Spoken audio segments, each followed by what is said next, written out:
রাজ্য সরকারে কিন্তু যেখানে গত 16ই আগস্টে তৃণমূল কিন্তু খেলা দিবস পালন করেছিল, কি বলবেন?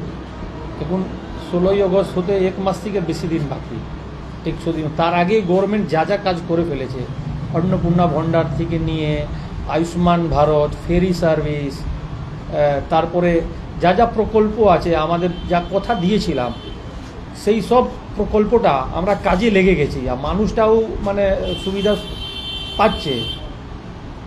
তো যা তৃণমূল খেলা শুধু করেছিল, আমরা কাজ করছি, আমরা কাজ করে মানুষ কাছে পৌঁছাচ্ছি, মানুষকে দেখাচ্ছি আমরা জনতাকে। এতদিনে বীজপুর কি পেল আর কি পাবে এই স্বল্প সময়? বীজপুরে আগামী দিন অনেক কিছু পেতে চলেছে। এবার এখন আপনার শ্রম দপ্তর থেকে একটা বড় কমিউনিটি সেন্টার হাজিনগর অঞ্চলে হতে চলেছে, সেটাকে আপনারা কয়েকদিন আগে খবরও করেছিলেন। তো হাজিনগর অঞ্চলের একটা বীজপুরে অনেক বড় শ্রম দপ্তর থেকে আমরা পেয়েছি। তার সঙ্গে সঙ্গে আগামী দিন পেপার মিল চালু হতে চলেছে, যার খবরটা আপনারা ইলেকশনের আগে করেছিলেন। তো সেটাও এখন ট্রায়াল চালু হয়ে গেছে। আগামী 2 মাস পরে এই মিলটাও চালু হয়ে যাবে, সেখানে অনেক লোকটা কাজ পাবে, অনেক যুবকরা কাজ পাবে, কর্মসংস্থান পাবে।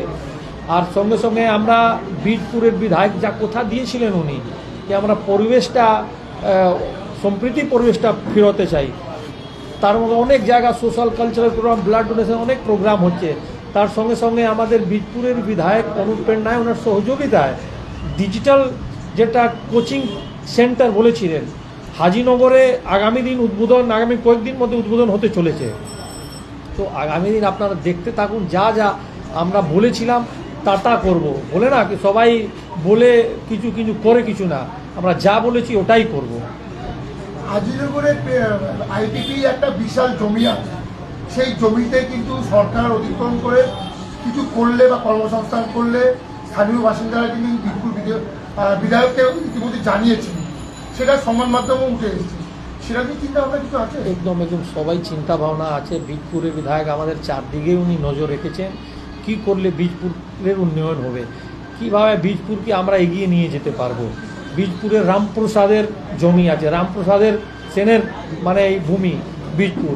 আগামী দিন আপনাকে আমি একটা খবর দিয়ে দিই কি, আগামী দিন হালিশহর একটা হেরিটেজ হিসাবে হতে চলেছে, যেখানে আমরা এইখানের যারা মানে আমাদের রামপ্রসাদ কালী মন্দির ঠিক নেই, অনেক কিছু চৈতন্য ডোবা, অনেকগুলো আশ্রম, অনেক পুরনো ইতিহাস আছে হালিশহরের। সেটা আগামী দিন আপনারা দেখতে পাবেন, কত এখানে কর্মসংস্থান, কত চাকরি রোজগার বেরোবে। আজকে বীজপুর বিধানসভা কেন্দ্রের বিধায়ক একটা ছটকা মাংসের দোকান যদি খোলে, তাকে কিন্তু সেই দোকানদারিকে 10,000 টাকা করে আর্থিক অনুদানের কথা ঘোষণা করেছেন। কিভাবে দেখছেন এটা? এটা খুবই ভালো। কেন?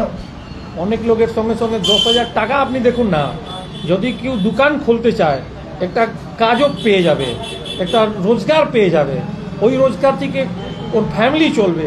তো এটা শুধু মানে 10,000 টাকা ঝাটকা মাংস তো আছেই, অনেক লোক আমরা হিন্দুরা যারা আছি, হিন্দু ধর্মাবলম্বী আছি, আমরা ছটকা মাংসই খাই, কিন্তু এখানে হিন্দুদের দোকান কম যারা মাংস বিক্রি করে, যারা মাটন খাসি বিক্রি করে দোকানটা কম, সবটা কম, মাটন সবটা।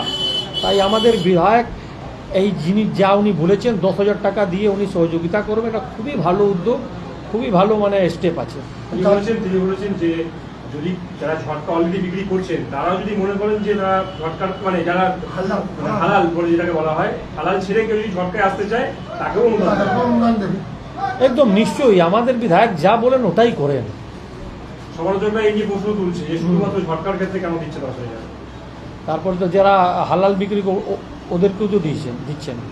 হালালরা যারা খায়, হালাল আমাদের মুসলমান ধর্মাবলম্বী যারা, মুসলমান ইসলামে যারা বিশ্বাস রাখে, ওনারা হালাল মাংস খান, ওনারা ঝাটকা খান না। হিন্দুরা ওটাই পেত না, তাই খেত না। এবার আমরা প্রমোট করব, এটাকে তো প্রমোট করতে হবে। সনাতনী বলে কি এই ধরনের একটা পদক্ষেপ একদম ওটাই আছে, সনাতনী বলেই, হিন্দু বলেই পদক্ষেপ। হালাল বন্ধ করতে বলেননি, তিনি বলেছেন যে যা ধর্ম পালন। হ্যাঁ, তো এটাই তো একটা সম্প্রীতি পরিবেশ বলা যায়, এটাই তো আমরা বলবো সব ধর্মকে আমরা সম্মান করি, আমরা কেন হালাল বন্ধ করাতে যাব? যারা হালাল খায় ওরা কোথায় থেকে পাবে? যাদের ভালোবাসে, যারা হালালকে ভালোবাসে, হালাল খাবে, তারা ঝাটকাকে ভালোবাসবে, ঝাটকা খাবে। এত বড় রাজ্য, তার মধ্যে একমাত্র বিধায়ক যিনি সরাসরি নিজের দায়িত্ব নিয়ে এটা ঘোষণা করলেন, আগামী দিনে কি মনে হচ্ছে সারা বাংলা একদম আমাদের বিধায়কের যে চিন্তা ভাবনা অনেক দূরদর্শী আছে, যার প্রমাণ আপনারা একদিন আগে পেয়ে গেছেন। আমাদের বিধায়ক ইলেকশন আগেই বলেছিলেন যা কোনো সংস্থা আছে, যা কোনো ক্লাব আছে, যেরকম স্কুল ক্ষেত্রে উনি বলেছিলেন স্কুল কারা পরিচালনা করবে, স্কুলে যা স্টুডেন্টরা পড়াশোনা করে তাদের গার্জিয়ানরা পরিচালনা করবে।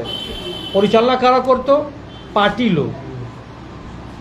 পার্টি লোক পরিচালনা করতে গেলে স্কুলের পরিবেশ, স্কুলের সমস্ত কিছু ধ্বংস হয়ে গেছে। শিক্ষা ক্ষেত্রেই ধ্বংস।